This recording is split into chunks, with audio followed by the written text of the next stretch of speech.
Oui, donc comme chez les Nawai, ta caste vient de Mongolie, mais aussi de certaines régions du Tibet. Oui, et quand nous avons fait ton test acide désoxyribonucléique, Sophia était en fait à 16% chinoise, ce qui pourrait être Han chinois, mais nous pensons que c'est très probablement tibétain chinois. Mais oui, c'est très intéressant, Sophia retourne presque sur sa terre d'origine, étant 16% chinoise. Donc ça devrait être bien, non? Oui, nous sommes impatients, c'est l'heure d'embarquer, allons-y. C'est l'heure de dormir pour Sophia, l'heure de l'embarquement pour moi.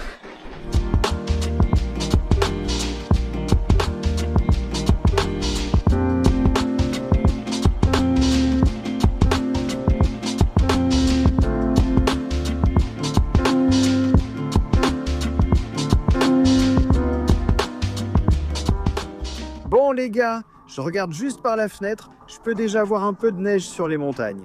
On peut dire qu'on est maintenant sur le plateau tibétain, ça c'est sûr.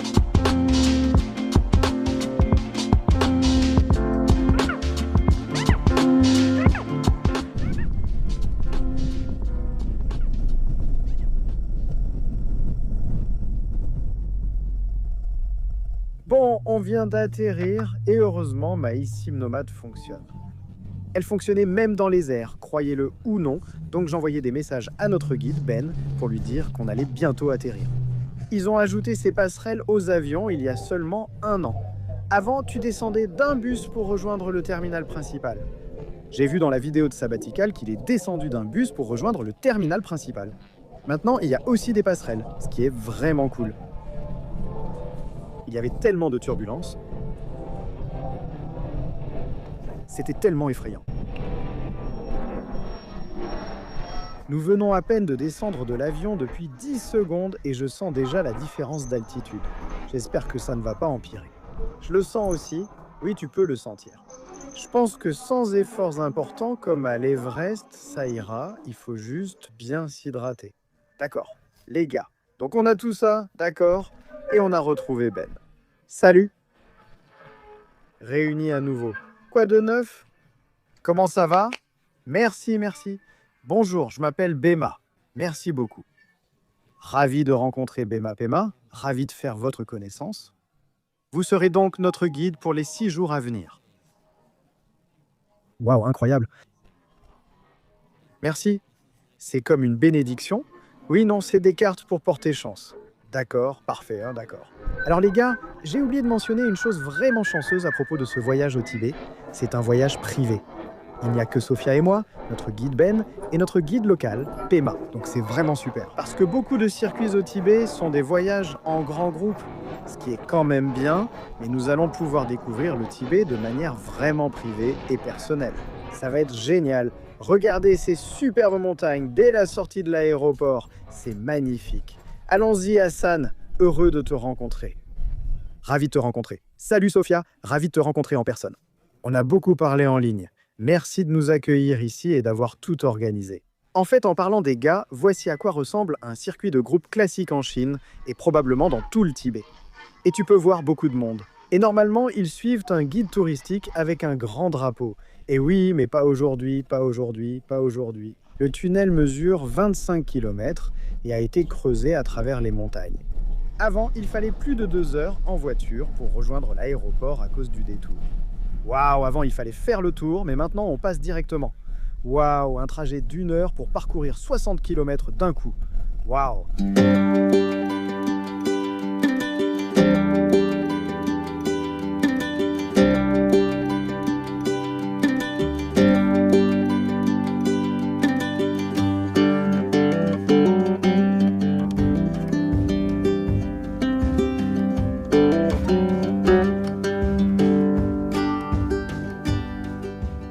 D'accord les gars, donc là on est maintenant en plein centre-ville comme vous pouvez le voir avec toute la circulation. Et dès qu'on passe ce feu de circulation ici, on va directement entrer dans la vieille ville.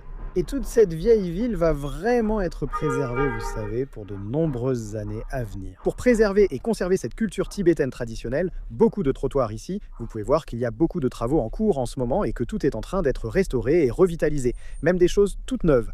Mais ils vont vraiment préserver l'aspect ancien. l'architecture et le mode de vie tibétain traditionnel de ce vieux quartier. Donc c'est en fait ici que nous logeons, ce qui me rend vraiment heureux de pouvoir voir ça.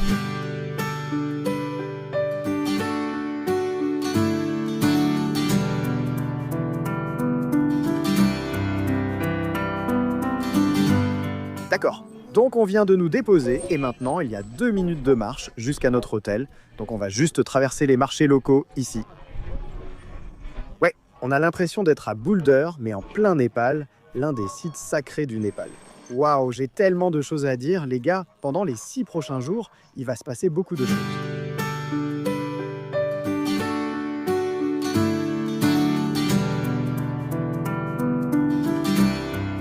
Waouh, alors ça les gars, c'est notre hôtel. Ça a l'air tellement local. Regardez les murs, incroyables après votre mort. Ouais, de la boue qui traverse directement cette couverture tibétaine. D'accord.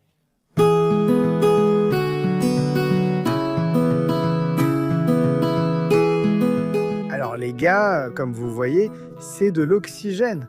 Il servira aux touristes ayant des difficultés à respirer. Et pour être honnête, c'est un peu difficile de respirer, mais je me sens bien. Je ne suis jamais resté dans un endroit comme celui-ci auparavant. C'est tellement traditionnel, un palais traditionnel. Fais-nous visiter, chérie. Voici notre lit, un beau lit et un joli petit coin salon. Et encore un autre coin salon avec 2 tasses et des objets traditionnels ici. Waouh, et j'adore la salle de bain. Oui, waouh, écoute ce son de la salle de bain en pierre. Regardez cette douche, les gars, c'est une douche de style médiéval. C'est tellement joli. Et tous les murs sont faits de vieille terre, de pierre et tout ça. C'est tellement beau.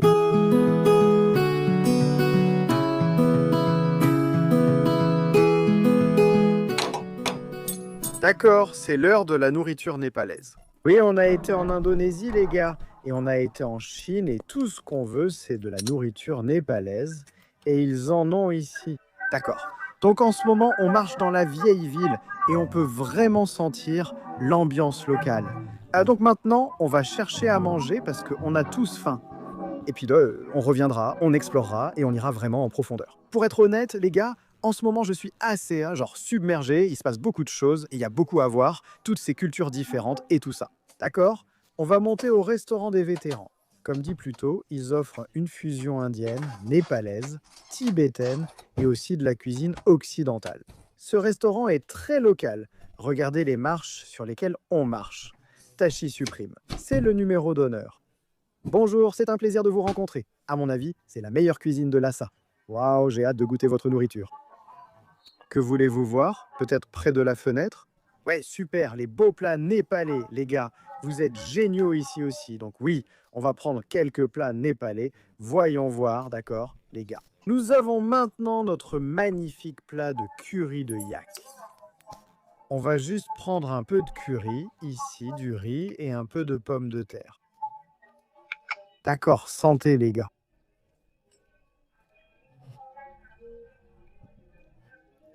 Ça, c'est un goût qui m'a manqué. Ça fond dans la bouche. Essayons un peu de ça. Dalle. 10 sur 10. Très bien, les gars. On va savourer et faire le plein d'énergie. Sophia est ravie d'avoir enfin sa nourriture népalaise. D'accord, les gars. Alors, tout le monde écrit son nom sur le mur. Sophie va écrire son nom. Oh, tu écris aussi mon nom, bien sûr. Par Jack et Sophie.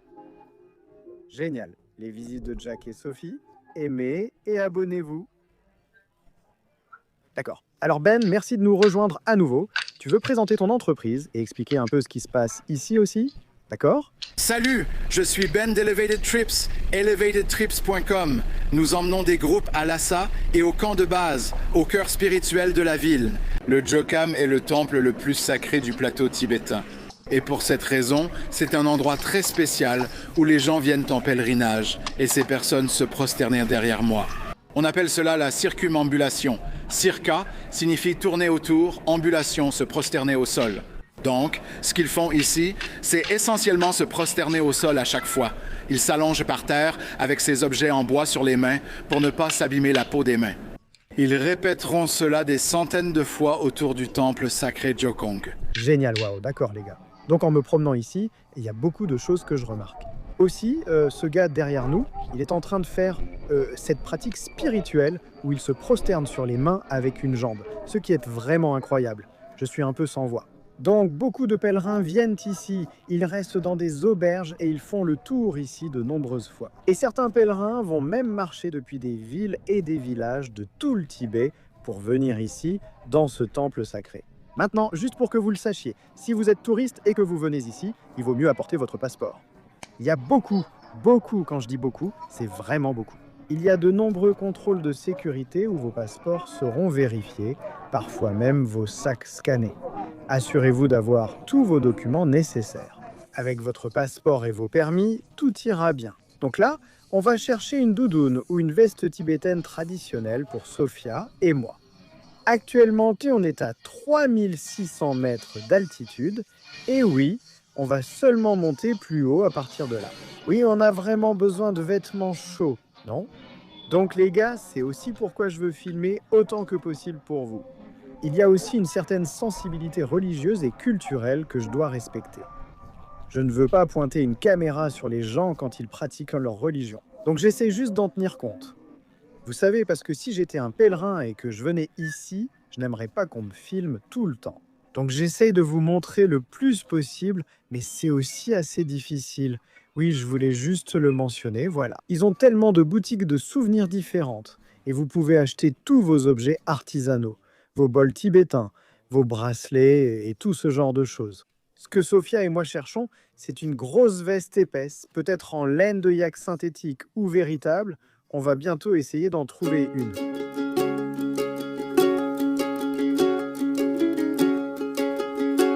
Alors les gars, il y a une chose que je remarque, on vient d'acheter à Sophia ses gants pour 15 kwai, ce qui fait à peu près 2 dollars américains, quelque chose comme ça. Mais une chose que je remarque, c'est qu'ils n'ont que WeChat Pay. Donc si vous venez au Tibet ou à Lhasa, ils n'ont que WeChat Pay et pas Alipay. Et les gars, ils ont aussi Mic. Au lieu de Nike, ils ont Mic. Je pense que ces gants ne vont pas être super chauds, mais juste assez bien. Comme ça, quand on ira à l'Everest, ouais. Je veux acheter le Yakamoto. Tu veux acheter du beurre de yak? Regardez les gars, c'est du beurre fait uniquement de yak, tellement frais. Tu veux en prendre pour t'hydrater? D'accord, juste un petit morceau. Donc 20, c'est environ 2,50 $, c'est un très bon prix. Alors on va en prendre un peu ici. Waouh, eh bien ça fait beaucoup, c'est vraiment beaucoup. C'est super. Alors les gars, cette eau ici est mise à disposition pour les pèlerins tout le long. Donc vous pouvez voir qu'il y a des bouteilles d'eau tout le long ici. Et les gens boivent en avançant. Parce que, évidemment, c'est beaucoup d'efforts et ils ne peuvent pas vraiment tenir une bouteille d'eau pendant qu'ils le font. Ils vont boire, se reposer et se mettre sur le côté parfois. Car c'est très difficile. Je suppose qu'ils deviennent très forts après ça, dans tout leur corps. Car ce n'est pas un travail facile, n'est-ce pas? Donc on est juste dans une boutique tibétaine locale maintenant, où ils ont des chapeaux tibétains. Et ils ont des vêtements en laine pour hommes. Je vais prendre une de ces jolies vestes. Et Sophia regarde maintenant celles pour femmes. Elles sont à environ 50 chacune à peu près. C'est le prix qu'elle a annoncé au départ, donc on va voir quel prix on peut obtenir si on en achète deux. Oh, c'est plutôt sympa. J'aime bien cette couleur. Ouais, c'est un peu grand, mais voyons comment il l'ajuste. Waouh, tu es vraiment belle. D'accord, donc elle va chercher Sophia, une plus petite maintenant. Tu vois, c'est vraiment joli. Ça ressemble presque à une couverture. Non, je pense que c'est vraiment celui-là qu'il te faut. C'est superbe, j'adore. Regardez, c'est de la pure laine de mouton très chaude et agréable. Qu'en pensez-vous dans les commentaires? Je pense que le rose est vraiment mieux, mais celui-ci donne aussi une autre ambiance sympa. Waouh, celui-ci est vraiment chaud les gars, et vraiment grand. C'est ce que je ressens. C'est comme le go qu'on portait au Bhoutan. C'est une tenue similaire, donc ici les gars, en voici une autre. J'aime celle-ci car elle ressemble plus à celle de Sophia. Essayons le chapeau. Oh là là les gars, je ressemble vraiment à un Tibétain. Waouh, oh waouh, c'était sympa. D'accord? Donc c'est exactement comme le gigaoctet au Bhoutan, où tu peux mettre des choses dans la poche. Oh, c'est plutôt bien. Je ne sais pas les gars, qu'en pensez-vous? Celui-là ou un court? Bon, c'est décidé. Sophia prend celui-là, moi aussi. C'est l'heure de la négociation. On y va? Bon. Caméra donc 500, ça fait combien en dollars États-Unis? $80 américains pour deux, c'est super. Ouais, d'accord. Au revoir. Ah oui, oui, merci. On a besoin de nos affaires. Oh, merci. Ah, merci beaucoup. Waouh, j'ai même eu un petit collier, un chapelet. Quelle gentille dame. $80 américains pour deux grandes vestes traditionnelles, c'est un bon prix. Aussi, les gars, une chose. En me promenant, j'ai réalisé qu'il y a deux grands courants principaux du bouddhisme. Et l'un serait comme la tenue typique, la sorte de robe orange que vous verriez en Thaïlande, au Laos, même au Sri Lanka. Mais ensuite, il y a l'autre courant qui porte plutôt une robe rouge ou une autre tenue que l'on trouve davantage dans. Comme au Népal, au Tibet et en Mongolie, beaucoup de Mongols viennent en fait au Tibet sur ces sites sacrés au moins une fois dans leur vie pour un pèlerinage. Tout comme dans le christianisme, où il y a les catholiques, les anglicans, les baptistes, de la même manière, dans le bouddhisme, c'est un peu la même chose. Désolé les gars, si je suis un peu essoufflé, mon cerveau est un peu dispersé à cause de l'altitude. Mais j'espère que vous avez compris à peu près ce que j'ai dit tout à l'heure. Bon les gars, je suppose que ça se termine là. Aujourd'hui, nos premières impressions sur le Tibet. Journée incroyable. Merci de regarder. Pensez aussi à visiter le site web de Ben. ElevatedTrips.com propose des circuits au Tibet, au Népal, en Inde et en Mongolie. Merci beaucoup Ben pour cette première journée incroyable. Nous avons hâte d'explorer les 6 prochains jours. Merci de nous avoir regardés et consulté le site web de Ben Sitsu. Et comme toujours les gars, restez authentiques. À bientôt, salut!